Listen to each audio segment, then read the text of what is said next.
Assalamu alaikum students. I hope everyone will be fine. Today we will discuss Federal Board Physics Class 11 Chapter 5 Rotational and Circular Motion Conceptual Questions.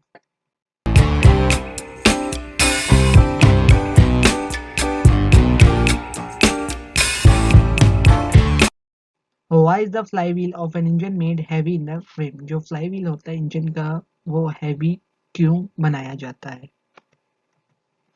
A heavy rim on a flywheel of an engine is designed to store and manage kinetic energy, providing a range of benefits such as improved stability, reduced vibration, and smoother operation.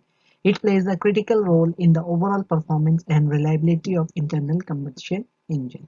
जो flywheel होता है, ठीक है, वो heavy इसलिए बनाया जाता है ताकि आपके पास जो है स्टेबिलिटी इंक्रीज हो जाए, इम्प्रूव हो जाए, वाइब्रेशन जो है वो कम से कम हो जाए और जो आपकी गाड़ी है उसका जो ऑपरेशन है वो स्मूथ हो जाए और ये जो है अहम रोल प्ले करता है इन द ओवरऑल परफॉर्मेंस के जो हमारी फ्यूल कंजम्पशन है वो अच्छे से हो और जो हमारे इंजन है उसकी जो है वो लाइफ भी बढ़ जाती है और उसके जो ऑपरेशन है वो रिलायबल भी हो जाता है. Now question number 2. Why is a rifle barrel rifled? Rifling is the process of cutting spiral grooves into the inside of the barrel.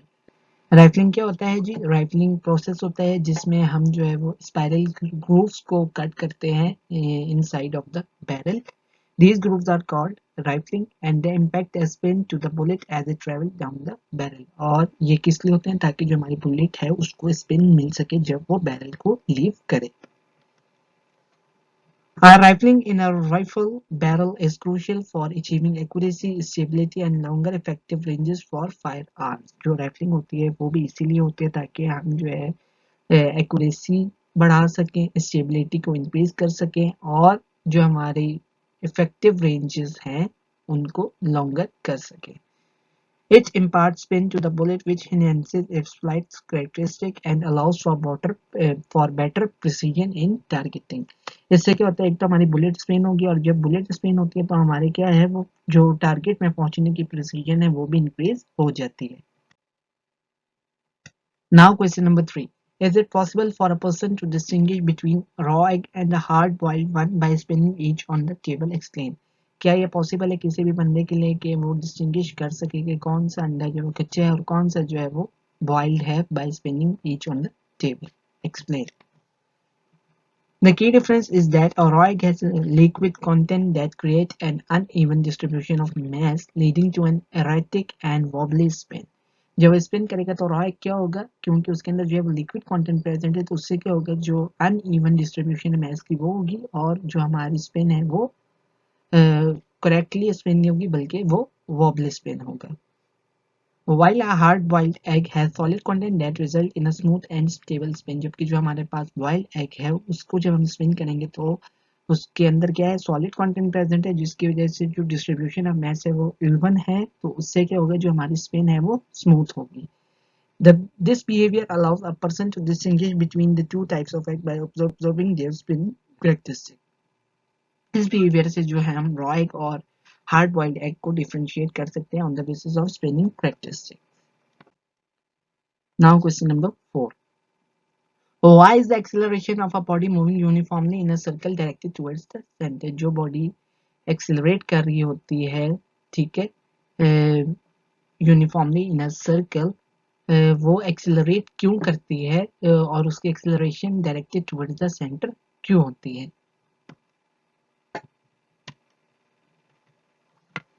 The acceleration of a body moving uniformly in a circle is directed towards the center of the circle due to the presence of centripetal force. जो body circle में move कर रही होती है उसकी acceleration directly towards center इस वजह से होती है due to the presence of centripetal force. This acceleration is necessary to keep the body in its circular path and prevent it from moving in a straight line due to its inertia. और centripetal acceleration से क्या होता है? जो हमारी body है वो हमेशा circular motion में move करेगी rather than moving in a straight line due to its inertia. Now question number 5. A ball is just supported by a string without breaking. If it is set swinging, it breaks. Why? जो ball है वो string से support की गई है without breaking, और अगर हम उसको स्विंग करेंगे तो क्या होगा, जो स्ट्रिंग है वो टूट जाएगा। इसकी वजह क्या है? A ball supported by a string can swing without breaking as long as tension in the string remains within its breaking strength. जो बॉल है जिसको हमने स्ट्रिंग से सपोर्ट किया है वो तब तक स्विंग करेगी जब तक उसकी ब्रेकिंग स्ट्रेंथ जो है या टेंशन जो है वो ब्रेकिंग स्ट्रेंथ की रेंज में रहेगी। जैसे ही वो आउट ऑफ रेंज होगी तो हमारा स्ट्रिंग ब्रेक डाउन हो जाएगा। However, if the swinging motion becomes too intense or if the string is weak, it may break due to the increased tension and forces involved in the circular motion. अगर हमारा string जो है वो week है या हमने जो उसकी मोशन है उसको तेज कर दिया कि स्विंगिंग इस तरह हो रही है कि जो उसकी ब्रेकिंग स्ट्रेंथ है उससे वो बाहर हो रही है रेंज, तो क्या होगा, हमारा जो स्ट्रिंग है वो ब्रेक डाउन हो जाएगा। Now question number 6. An insect is sitting close to the axis of a wheel. If the friction between the insect and the wheel is very small, describe the motion of the insect when the wheel starts rotating. जो insect है वो sit हुआ है close to the axis of wheel. अब अगर friction हो रहा है between the insect और the wheel is और वो बहुत small है तो हमने describe करना है जी motion of the insect when the wheel starts rotating.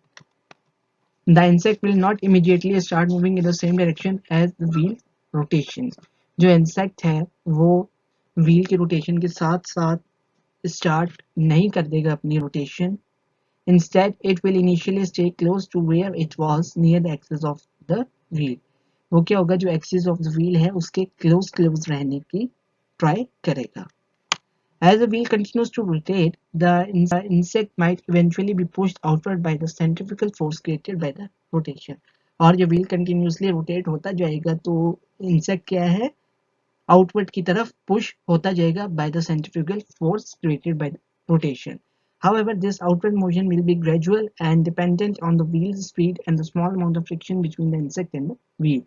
और ये जो outward motion है insect का वो depend करेगा कि हमारे पास जो व्हील की स्पीड है रोटेशन की वो कितनी है, और जो हमारे पास फ्रिक्शन प्रेजेंट है बिटवीन द इंसेक्ट और व्हील वो लार्ज अमाउंट है, स्मॉल अमाउंट है, या किस अमाउंट की हमारे पास friction present between insect and the wheel. If the friction is extremely small, the insect may not move significantly outward and may continue to stay close to the axis of the wheel as it rotates. और अगर हमारे पास friction small है तो insect क्या करेगा, वो outward नहीं आएगा बल्कि वो close to the axis of the wheel रहने की कोशिश करेगा. Now question number 7. Explain how many minimum number of geostationary satellites are required for a global coverage of TV transmission. कितनी नंबर ऑफ geostationary satellites हमें minimum required होती हैं ताकि हम ग्लोबल कवरेज दे सकें टीवी ट्रांसमिशन की. To provide global coverage of TV transmission using geostationary satellite, you generally need a minimum of 3 geostationary satellites. These 3 satellites are positioned in equidistant location along the geostationary orbit above the Earth's equator, each separated by approximately 120 degrees of longitude. In short, हमें कितने geostationary satellites चाहिए? Minimum 3 चाहिए, और 3 ऐसे set होंगी कि हर एक के जो एंगल होगा वो 120 डिग्री से होगा. Now question number 8. Explain the significance of moment of inertia in rotary motion. The moment of inertia is a fundamental property of object in rotary motion. जो moment of inertia है वो fundamental property है किसी भी body की जो कि circular motion या rotary motion में हो. It governs their resistance to change in rotation. Moment of inertia क्या करेगा कि जो उनकी change है rotation में उसकी resistance को वो गवर्न करेगा.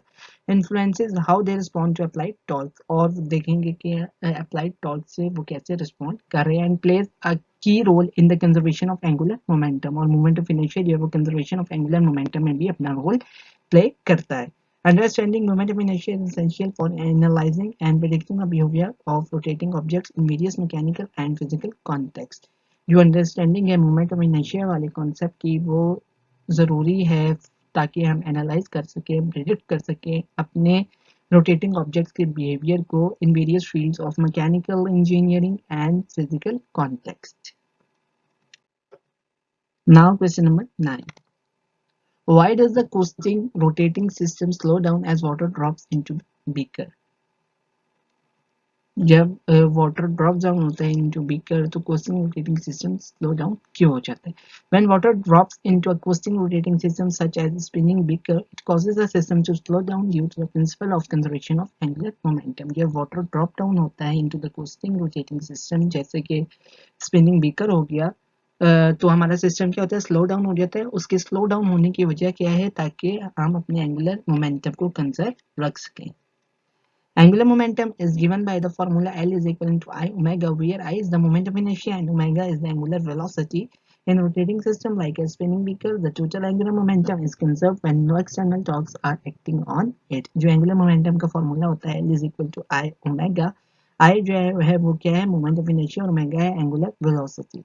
और किसी भी रोटेटिंग सिस्टम में जैसा कि स्पिनिंग बीकर है, जो एंगुलर मोमेंटम है वो कंजर्व रहता है जब हम कोई एक्सटर्नल टॉर्क उसके ऊपर अप्लाई या एक्ट नहीं करवा रहे।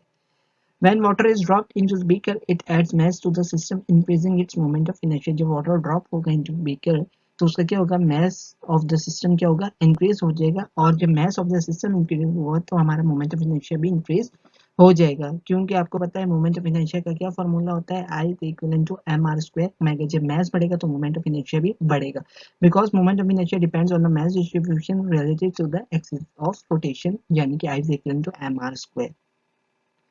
To conserve angular momentum, when the moment of inertia increases, angular velocity must decrease. तो जब हमने एंगुलर मोमेंटम को कंजर्व करवाना है, तो जब हमारा मोमेंट ऑफ इनर्शिया इंक्रीज हो गया तो क्या कंजर्वेशन ऑफ एंगुलर मोमेंटम के लिए क्या होगा? जो हमारी एंगुलर वेलोसिटी है वो डिक्रीज होनी चाहिए। In order the system slows down to maintain the same angular momentum, और इसी वजह से हमारा जो सिस्टम है वो अपनी स्पीड को स्लो डाउन कर लेता है, ताकि जब हमारे पास मोमेंट ऑफ इनर्शिया इंक्रीज हो रहा है तो एंगुलर वेलोसिटी कम हो और हमारा जो टोटल एंगुलर मोमेंटम है वो कांस्टेंट रहे। Now question number 10. A body will be weightless when the elevator falls down just like a free falling body. Explain. जो बॉडी है वो कंसिडर की जाती है या फीलिंग आती है कि बॉडी वेटलेस है जब हमारे पास एलिवेटर जो है वो डाउनवर्ड मोशन में हो, just like a freely falling body. When an elevator is in free fall, all objects inside it, including a person or body, experience a state of apparent weightlessness. जब elevator free fall होता है, जितने भी objects हैं inside the elevator, बेशक वो बंदे हों या कोई भी बॉडी हो, वो एक्सपीरियंस करते हैं ऐसी स्टेट को जिसमें वो अपरेंट वेटलेसनेस experience करें। This happens because both the elevator and its content are accelerating downward due to the gravity at the same rate. ये किस वजह से होता है? जो एलिवेटर है और जो उनके अंदर मौजूद बंदे हैं या बॉडी है, वो दोनों जो है वो डाउनवर्ड डायरेक्शन में मूव कर रहे हैं due to the gravity at the same rate. In this scenario, the gravitational force and the inertial forces caused by the elevator acceleration cancel each other out. और इस सिनेरियो में क्या होता है? जो ग्रेविटेशनल फोर्स है और जो इंटरनल फोर्स है जो कि एलिवेटर के एक्सेलरेशन से कॉज हुई है, वो दोनों अपोजिट डायरेक्शन में होती हैं, और दोनों जो हैं वो अपोजिट डायरेक्शन में होने के साथ साथ मैग्नीट्यूड में इक्वल होती हैं, तो वो दोनों फोर्सेस एक दूसरे को कैंसिल कर देती हैं। As a result, from the perspective of an observer inside the elevator, it feels as if gravity has disappeared because everything inside the elevator is falling together at the same rate. और as a result क्या होता है? जो observer होता है inside the elevator, वो feel करता है कि जो ग्रेविटी है वो डिसअपियर हो गई है, क्योंकि जितनी भी चीज़ें हैं इनसाइड द एलिवेटर वो क्या है? इकट्ठा ही एक स्पीड से डाउनवर्ड फॉल हो रही हैं at the same rate. Now question number 11. When a tractor moves with a uniform velocity, its heavier wheel rotates slowly than its lighter wheel. Why? जब ट्रैक्टर मूव करता है यूनिफॉर्म वेलोसिटी से, जो उसका heavier wheel है वो slowly rotate करता है then it's lighter wheel. Why? Explain. When a tractor moves with a uniform velocity, the heavier wheel rotates more slowly than the lighter wheel due to the conservation of angular momentum. जो heavier wheel होता है वो slowly move करता है as compared to lighter wheel, किस वजह से? ताकि जो हमारा angular momentum है वो conserve रह सके. The angular momentum of each wheel must remain constant since there is no net torque acting on them in the horizontal direction. जो एंगुलर मोमेंटम है हर एक व्हील का, वो क्या होता है? कांस्टेंट रहता है. कांस्टेंट क्यों रहता है? क्योंकि कोई एक्सटर्नल टॉर्क उनके ऊपर एक्ट नहीं हो रहा होता है in the horizontal direction. However, angular momentum is given by the formula L is equal to I omega, where I is the moment of inertia and omega is the angular velocity. Since the heavier wheel has a large moment of inertia than the lighter one, in order to keep the angular momentum constant, it needs to rotate more slowly, lower omega, compared to the lighter wheel. This is why the heavier wheel rotates more slowly while the tractor moves with uniform velocity. अब heavier wheel होगा तो उसका क्या होगा, mass ज़्यादा है तो जब mass ज़्यादा होगा तो moment of inertia भी increase कर जाएगा, और जब मोमेंट ऑफ इनर्शिया इंक्रीज करेगा तो जो लाइटर व्हील है जिसका कम मैस है उसका मोमेंट ऑफ इनर्शिया क्या है, कम है।